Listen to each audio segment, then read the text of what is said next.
I was engaged by the creative learning team. The idea was we needed something that would have longer term impact. And I think that's what we've had. So, a quick chat. If we're going to have an Olympics, if we're going to run an Olympics in our city of Rio, what buildings do we need? My name is Hywel Roberts and I am a travelling teacher.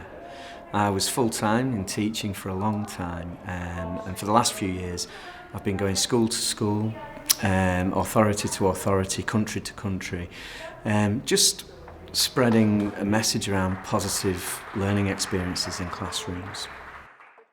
We've had 3 days. The first day, if you like, was me doing a day around engaging practice, around something I call Imagineering, which is like a storytelling curriculum that's rooted in good pedagogy.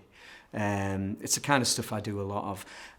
Day 2 was really the key day, because after, if you like, the theory day of day 1, day 2 is, I call it CPD on steroids, because we went to a classroom and we worked with the children. I led the learning of the children using the strategies that I've been sharing with colleagues, and the colleagues watched, observed, participated, and then in the afternoon were able to reflect on what we'd done. We spent a day in Dainston Primary School and I worked with a class. Their teacher has been on the programme. We'd decided to look at Rio as an idea and the Olympics and so on, but I know that that's what she's going to do with them anyway. So my role, I think, was to say, yes, that's great, but let's do something else that might come out of thinking and imagineering this idea of where is the curriculum in Rio, really? Could we talk about sacred ground? Could we talk about ground that shouldn't be built upon? Should we talk about what can't the Olympics, the contemporary Olympics, exploit? Now, I'm not saying I walked in that room with all that in my head, but that's what came from the children. And 2 hours later, we'd had a really powerful learning experience where the children I'd not met before had all participated. And according to their teacher, they'd participated in ways that really they'd not really participated in their learning like that before. So obviously that's great for me to hear, but it was great. It was more important for colleagues on the programme to see it, because I'd done a lot of talking about it on day 1, but then to actually see it on day 2 was powerful. The biggest standout moment was when a child in my class got to work straight away, completed his letter task, and then stood up and read it to the whole class. It's a child who normally refuses to write, doesn't listen to instructions, is generally disengaged with a few aspects of school, and he was so motivated, so engaged, so passionate, and when he just read that letter to the class, I was really proud of him. It's all very well and good to be able to speak about it, but actually seeing him model it was really, really worthwhile. The way that he used them to engage children who were slightly harder to reach, I thought he was absolutely amazing at doing that. The way he used their ideas perhaps slightly more, the way he gave them leadership roles within the learning in order to get them right on board. And he got them very, very quickly on board. That's something I've certainly taken back to my own class and I've used, and it worked really, really well. Day 3, we invited the real David Cameron to come along, and he does take my work, and essentially he takes the surface of the work and offers the theory and the thinking that's going on underneath. So going beyond, we're going to do this and we're going to do that, and then they're going to go to playtime. What you're seeing is a way of broadening the experience of the children without even taking them from the room. That what Hywel does is he creates a world into which they can enter, and in entering that world he creates conversations, And through these conversations, what the children do is they acquire the vocabulary that allows them to think more about their learning. And once they can do that, then you can begin to look at the reading and literacy with them. I don't really think that people simply learn from being told, but I think they learn from seeing and seeing how things work. I'm excited by this because it moves away from the idea of I'm telling you to the idea of I'm showing you. And I don't think teachers change their practice unless they can see that it'll work for them. And to see somebody like Hywel, who has got a real talent, but fundamentally he's down to earth, he's successful by relating to children, by evidently caring about them, and by taking approaches which allow children to demonstrate what they're good at and what their strengths are, again, I think is hugely important. Now, between day 2 and 3, colleagues are then invited to go and try some of the things I've shared in their own spaces, in their own classrooms.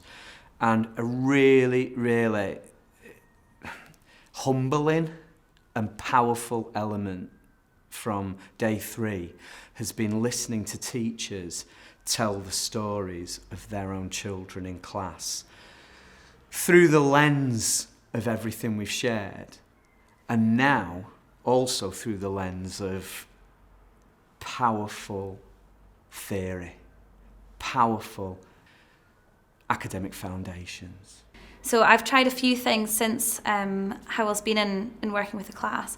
I've done a small debating lesson where half the class were Team Rio, half were Team London, and it got extremely passionate, where they were almost shouting inappropriate things. They cared so much. I had children who are extremely reluctant writers, and they were producing 2 or 3 pages of really, really great work. And that was so good to see. They were so invested in that they felt they were able to produce that quality of work. They were so proud of what they were doing as well, which was really, really good to see. I just think with this engagement that they've had, they have shown, greater writing skills. There's more opportunities for talking and listening. I think I've probably gone down a little bit more of the literacy route in my classroom, but it does draw in other curricular areas as well. There's been science and health and well-being, so it's just been lovely to see. The whole experience for them was less stressful and less pressured because they were able to just do what they wanted to do and be themselves in the classroom more than if they were trying to fill out a form or be filmed talking about a unit. I think the discussion aspect is crucial because that opens for sharing vocabulary, for exploring emotions, whatever it is. But discussion is really key. And secondly, I would have to say that their engagement and their need to go and write was quite explicit, and they were wanting to go and do it. So I would think from the writing angle, you're going to also see impact there. The difference in doing the Imagineering, if we call it that, is that they don't know that what we're doing is getting them to complete an SQA National 1 or an ASDAN unit. With my own practice, I would just be looking to kind of experiment a little bit more, letting the children lead the lessons more, so giving the ownership to them and having the confidence to use their ideas and go with what they want to do and what they're suggesting.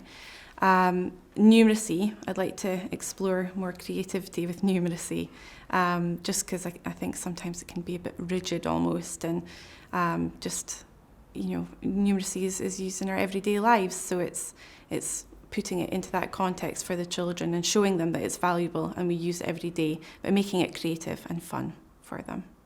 Since working with Hywel, I've learned that it's okay, it's better to let the children go with their ideas. The learning is broader, deeper, and they're much more motivated in what they're doing. I've really learned things I would change next time, how I would adapt it to suit my class, and it's something that I feel I could continually change and use in different contexts with different classes for the rest of my career as well, just continually developing on that. You're all effective teachers, but there's something above that, and that's the effective teacher who knows their kids, who understands the context of their own community that they're serving, but also has a mind to what's going on outside the culture of their school in terms of education. If we're serious in Scotland about raising attainment, we won't do it by doing the same things harder or better or simpler or more complex or whatever it happens to be. We'll raise it by overcoming the static friction of disadvantage. And that means giving young people aspiration. It means giving them a breadth of experience that they wouldn't otherwise have access to. And what this project has done is it's put young people into imaginary worlds that become real for them. And in creating the imaginary world, it's not a fantasy, it's a vehicle for learning. And I think the project's been really clear about that. And what I think is also exciting about it is that we're going to put this work into the context of what we're talking about as the big picture.